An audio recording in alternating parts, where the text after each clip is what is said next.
Hi everyone, a very good evening to all of you guys. So students, JKSSB class 4th की अपनी series को continue करते हुए today मैं आज आपके लिए लेके आया हूँ केमिस्ट्री के मोस्ट एक्सपेक्टेड क्वेश्चंस। तो आपको पता है जीके सेक्शन आपका 40 मार्क्स का है, जिसमें आपको एक सब्जेक्ट दिया गया है general science. So student, general science की अगर मैं बात करूँ तो इसमें आपके तीनों सेक्शंस फिजिक्स, केमिस्ट्री और बायोलॉजी, ये तीनों सेक्शंस आपको आएंगे। तो उसी से रिलेटेड मोस्ट एक्सपेक्टेड क्वेश्चंस जो रहने वाले हैं उनकी हम लोग एक सीरीज चलाएंगे। इसी तरह से आपको फिजिक्स, बायोलॉजी के भी लेक्चर्स मिल जाएंगे। तो ये जो क्वेश्चंस हैं ये मोस्ट एक्सपेक्टेड हैं। एक एक पार्ट पहले हम लोग तीनों का कवर करेंगे, उसके बाद एक रिवीजन क्लास लाएंगे जिसमें हम लोग अराउंड 200 क्वेश्चंस एक साथ करेंगे। तो आप सभी बच्चे इस सीरीज़ को बिल्कुल भी मिस मत करिएगा, क्योंकि यहीं से क्वेश्चन आपके बनने वाले हैं। ये हमारा खुद का एक्सपीरियंस है, और जब भी हम लोगों ने एग्ज़ाम दिए हैं और जो क्वेश्चन बार बार रिपीट हुए हैं वही क्वेश्चन मैं आपके लिए लेके आया हूँ। सो स्टार्ट करने से पहले चैनल पे अगर पहली बार आप लोग विजिट कर रहे हैं तो मेक श्योर चैनल आपने सब्सक्राइब कर लिया हो। 5 फ़रवरी से आपको मॉक टेस्ट अपने देने हाली बोर्ड के, तो जिन बच्चों ने अभी तक नहीं परचेज़ करे हैं तो वो अगर करना चाहते हैं तो आज की डेट में कर लें। डिस्काउंट के लिए आप हमारा कूपन कोड वहाँ पे यूज़ कर सकते हैं SSS। इससे आपको क्या होगा, 20% का डिस्काउंट आपको वहाँ पे मिल जाएगा। सो स्टार्ट करते हैं जल्दी जल्दी से questions with explanation. So question number 1 पे से स्टार्ट करेंगे। So first question is saying the hardest form of carbon. तो एज यू नो, कार्बन आपका एक एलिमेंट है, कार्बन आपका एलिमेंट है और ये नॉन मेटल की कैटेगरी में आता है, ठीक है। तो इसकी हार्डेस्ट फॉर्म की अगर हम लोग बात करें तो वो रहेगी आपकी डायमंड। डायमंड इसकी हार्डेस्ट फॉर्म है। मेनली दो इसके आइसोटोप्स होते हैं कार्बन के प्योरेस्ट फॉर्म में, एक होता है आपका डायमंड, सेकंड आपका होता है ग्रेफाइट। सो ये दोनों इंपॉर्टेंट हैं, इनकी प्रॉपर्टीज क्वेश्चन की फॉर्म में मैं आपको सारी करा दूंगा। सो हार्डेस्ट फॉर्म जो है कार्बन की वो होती है डायमंड। ये ऐसा क्वेश्चन इसलिए बनता है स्टूडेंट्स क्योंकि कार्बन जो खुद में एक नॉन मेटल है, जनरली नॉन मेटल जो होते हैं वो सॉफ्ट रहते हैं या फिर गैसियस फॉर्म में रहते हैं। तो ये क्योंकि एक्सेप्शन है, इकलौता ऐसा केस है, दैट्स वाई क्वेश्चन यहाँ से बन जाता है। मूव करते हैं क्वेश्चन नंबर 2 के ऊपर। सो नेक्स्ट क्वेश्चन है आपका, water has its maximum density at. तो आपने बताना है किस टेम्परेचर के ऊपर वाटर की मैक्सिमम डेंसिटी होती है।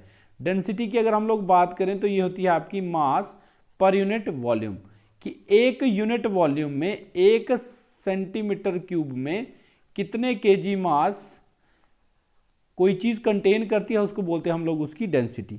तो डेंसिटी की जो मैक्सिमम होती है वाटर की मैक्सिमम डेंसिटी होती है, आपने याद रखना है। डायरेक्ट क्वेश्चन आपसे ये पूछा जाएगा 4 डिग्री सेल्सियस के ऊपर, याद रखना 4 डिग्री सेल्सियस के ऊपर वाटर की मैक्सिमम डेंसिटी होती है, ठीक है। नेक्स्ट क्वेश्चन की हम लोग बात करेंगे।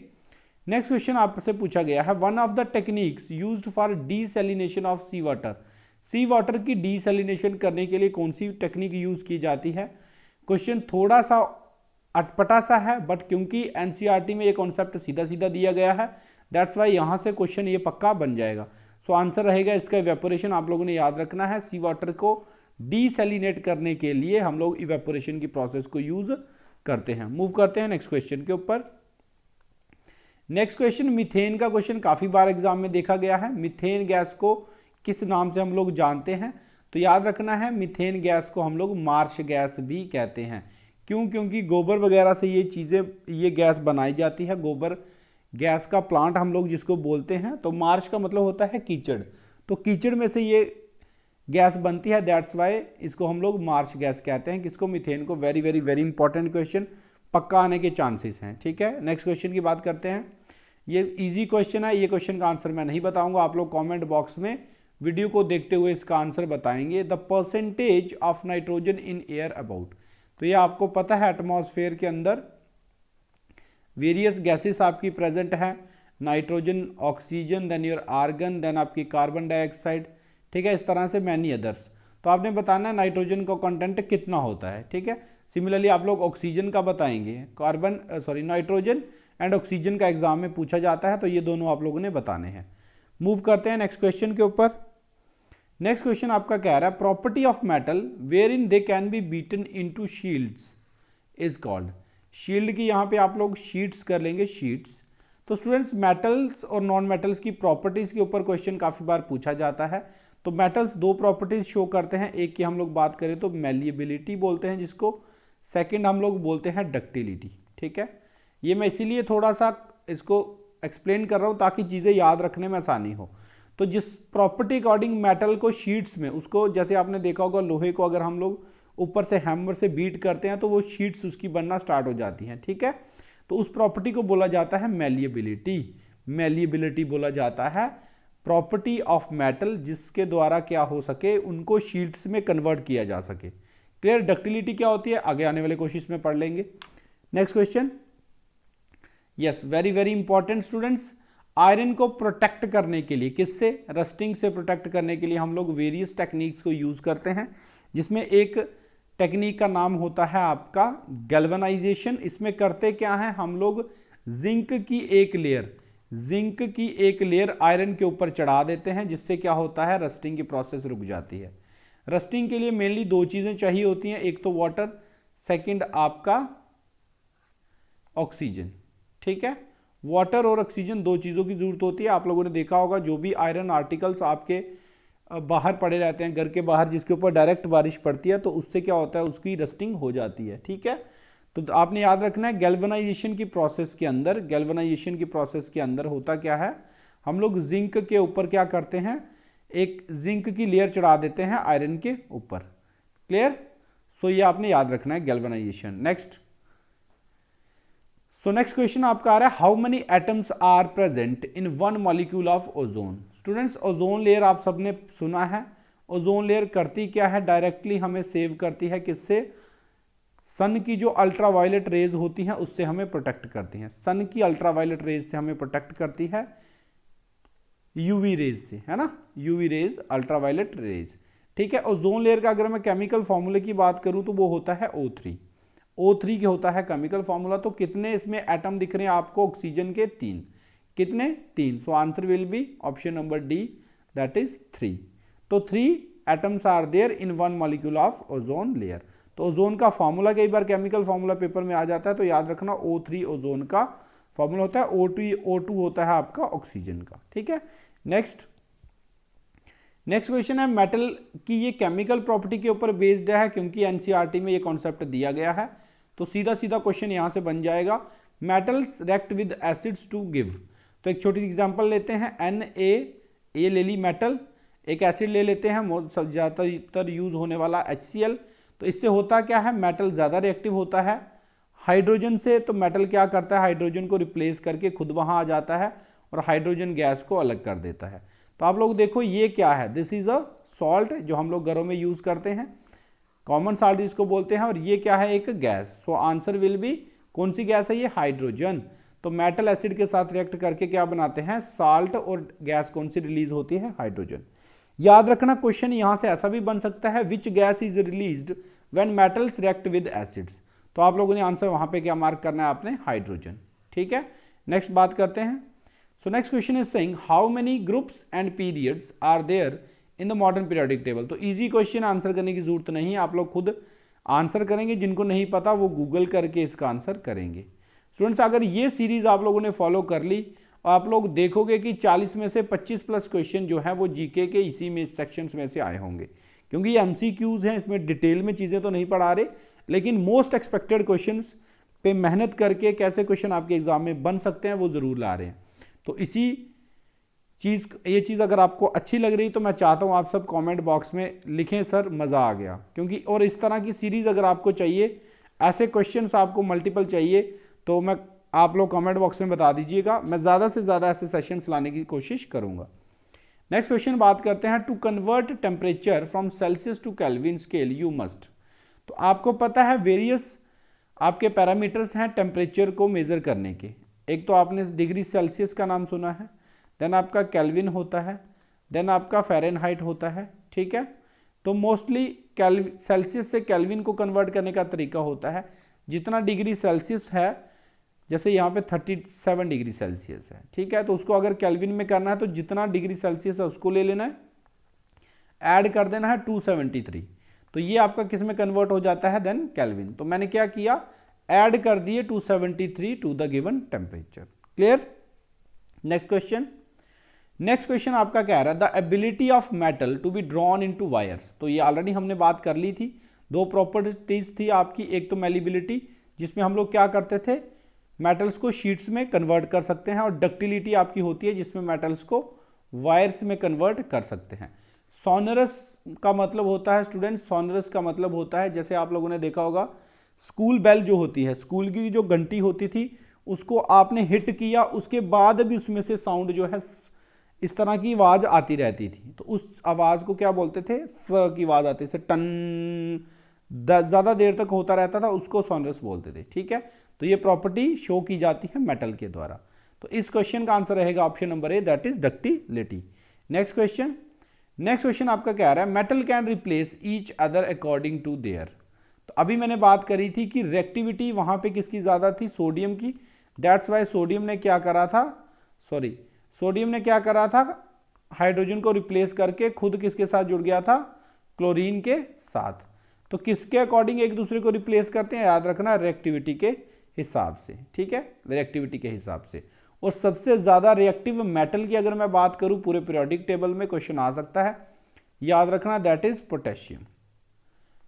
पोटेशियम। और इसीलिए आपको पता है, आपने क्वेश्चन भी पढ़ा होगा कि पोटेशियम और सोडियम को जो है वो कैरोसिन ऑयल में क्यों रखा जाता है कैरोसिन ऑयल में, क्योंकि अगर उसको बाहर रखेंगे तो वो मॉइस्चर पकड़ लेता है, यानी कि वाटर, और रिएक्ट कर जाता है, जिससे एक्सप्लोड होने के चांसेस भी होते हैं। ठीक है, तो ध्यान रखना कौन से मेटल्स हैं जिनको कैरोसिन ऑयल में रखा जाता है।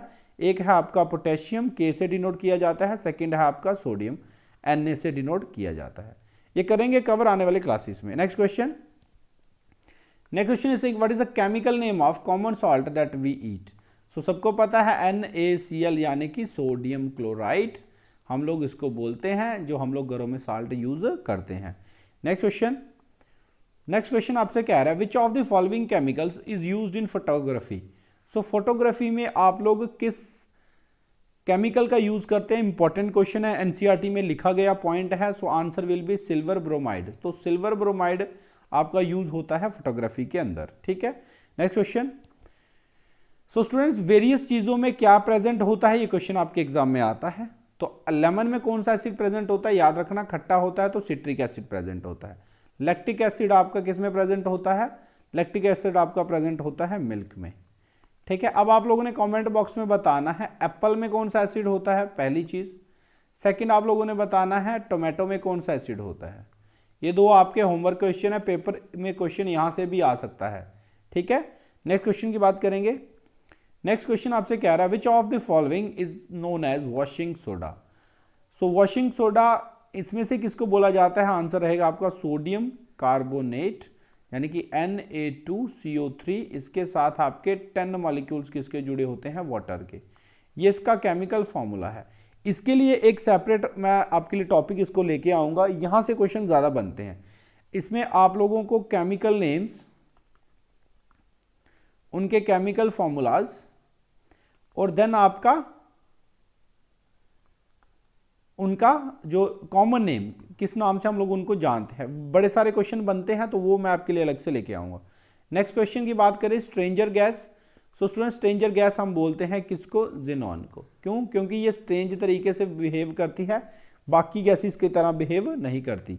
Next, water droplets are spherical in nature because of. तो इनको ज़्यादा डिटेल में जाएंगे नहीं, सरफेस टेंशन इसका आंसर रहेगा। सरफेस टेंशन एक ऐसी प्रॉपर्टी होती है किसी भी चीज़ की जिससे वो कम से कम वॉल्यूम कंटेन करने की कोशिश करता है। तो स्फेरिकल फॉर्म में ही एक ऐसी इकलौती फॉर्म है जिसमें किसी भी चीज़ का वॉल्यूम जो है वो मिनिमम हो सकता है।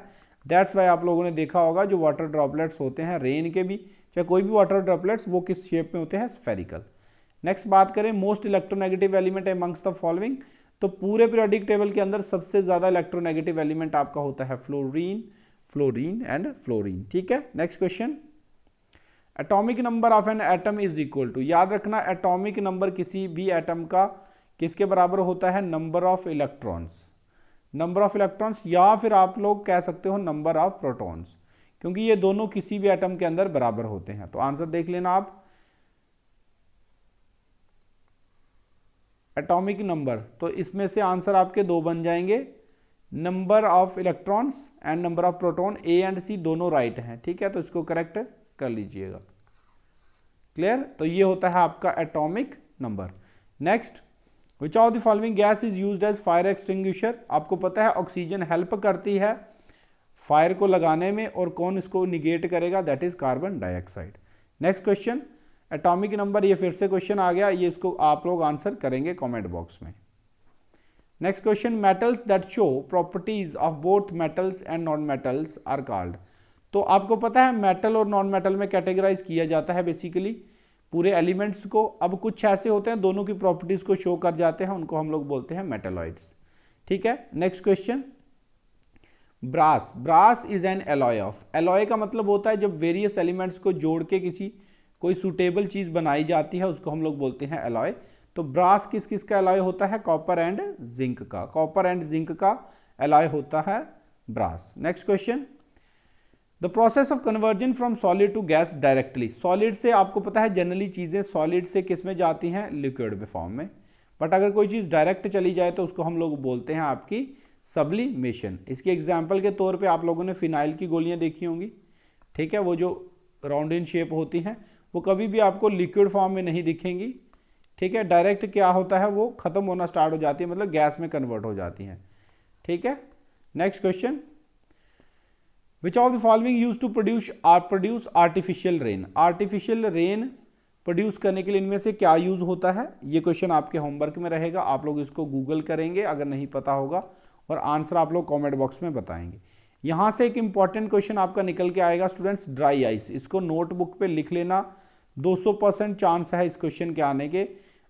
ड्राई आइस हम लोग बोलते हैं सॉलिड कार्बन डाइऑक्साइड को, कार्बन डाइऑक्साइड जब सॉलिड फॉर्म में होती है तो उसको ड्राई आइस बोला जाता है। नेक्स्ट क्वेश्चन, इलेक्ट्रिक बल्ब में कौन सी गैस आपकी भरी जाती है? ये क्वेश्चन भी आप लोग होमवर्क में रखेंगे, ठीक है, क्योंकि इसमें बेसिकली दो गैसेस भरी जाती हैं। मैं ये थोड़ा सा आइडिया आपको दे देता हूँ, एक इनमें से ऑप्शन में है, दूसरी नहीं है, इसको नोटबुक पे नोट कर लेना। ये करवाने का मकसद यही है कि यहाँ से क्वेश्चन आते हैं और क्वेश्चन कंफ्यूज कर जाते हैं, तो अगर आपने खुद लिखा होगा तो आपको याद रहेगा। Next question, which of the following metal is generally used for making filament of bulbs? तो ये तो मुझे लगता है सब बच्चों को पता होगा, टंगस्टन इसका राइट आंसर होगा। Next question, which atmospheric layer contains ozone layer? Ozone layer की बात हमने कर ली थी, O3 केमिकल फार्मूला, ठीक है। ये आपकी किस लेयर में पाई जाती है? स्ट्रेटोस्फेयर। तो एटमॉस्फेयर की डिफरेंट लेयर्स होती हैं, उसमें स्ट्रेटोस्फेयर जो आपकी लेयर है इसके अंदर ओजोन लेयर पाई जाती है, क्वेश्चन आने के पूरे पूरे चांसेस हैं। Next question, fibre also known as artificial silk, सीधा याद रखना, रट्टा मार लो, रेयन होता है आपका artificial silk. Next question, blood की पीएच, पीएच से रिलेटेड 4, 5, 7 क्वेश्चन बनते हैं, इसके रिलेटेड एक अलग से वीडियो बनाएंगे। तो ब्लड आपका स्लाइटली बेसिक इन नेचर होता है, न्यूट्रल के आसपास, 7.4 इसकी पीएच वैल्यू होती है। Next question, due to rusting the weight of iron, तो होता क्या है बेसिकली, आयरन की जब रस्टिंग होती है तो आयरन ऑक्साइड आपका बनता है, उसकी लेयर उसके ऊपर चढ़ जाती है, तो वेट आपका इंक्रीज होता है, याद रखना, कोई भी डाउट इसमें मत रखना दिमाग में। विच of the following non metal is good conductor of electricity? बात हम लोगों ने करी थी कार्बन के दो आइसोटोप की, डायमंड एंड ग्रेफाइट। तो graphite although it's a non metal, इस जनरली नॉन मेटल आपके bad conductor of heat and electricity होते हैं। क्वेश्चन इसलिए बन रहा है क्योंकि एक्सेप्शनल केस है, एंड आंसर इज ग्रेफाइट, याद रखना आंसर क्या है? ग्रेफाइट। नेक्स्ट क्वेश्चन, इनमें से मेटल कौन है? सो कार्बन नॉन मेटल है, नहीं होगा। नाइट्रोजन नॉन मेटल है, नहीं होगा answer. Sodium is a metal, ठीक है। नेक्स्ट क्वेश्चन, तो ये आपको सीधे सीधे पता होना चाहिए, इनमें से नॉन मेटल कौन है? जिंक मेटल है, एल्यूमिनियम मेटल है, आयरन मेटल है, नाइट्रोजन मेटल नहीं है, नॉन मेटल है। सो answer will B D option. Next question, which of the following is good conductor of electricity? तो आप लोग इसमें से देख के बता सकते हैं कि आयरन इकलौता यहाँ पे मेटल है, और metals are good conductor of heat and electricity. बाकी आयरन का आपको पता ही है कि iron good conductor of electricity होता है, दैट्स वाई आपकी आयरन, या फिर आप जिसको प्रेस बोलते हो, ठीक है, ये चीज़ें, हीटर हो गया आपका, ये चीज़ें आपकी वर्क करती हैं, good conductor of heat and electricity होते हैं। सो थैंक यू, इस वीडियो में इतना ही। आई होप इस तरह के सेशन आपको ज़रूर पसंद आए होंगे। इसके बारे में अपनी ज़रूर सजेशन दें कि आप इसमें चेंजेस लाना चाहते हैं, किस किस टॉपिक के ऊपर आपको इस तरह के मोस्ट एक्सपेक्टेड क्वेश्चंस चाहिए। तो अगर आज की क्लास आप लोगों ने एंजॉय करी है तो ईमानदारी से क्लास को लाइक करके शेयर ज़रूर कर दीजिएगा और टेलीग्राम चैनल पे पीडीएफ जल्दी ही आपको इसकी अपलोड कर दी जाएंगी। Thank you so much guys, God bless you all. आज की क्लास थोड़ी तेज तेज इसलिए बनाई क्योंकि लैपटॉप की बैटरी थोड़ी लो थी, मुझे डर था कहीं बनाते बनाते बंद ना हो जाए, बट आई होप सेशन अच्छे से बन गया है। So thank you so much guys, God bless you all.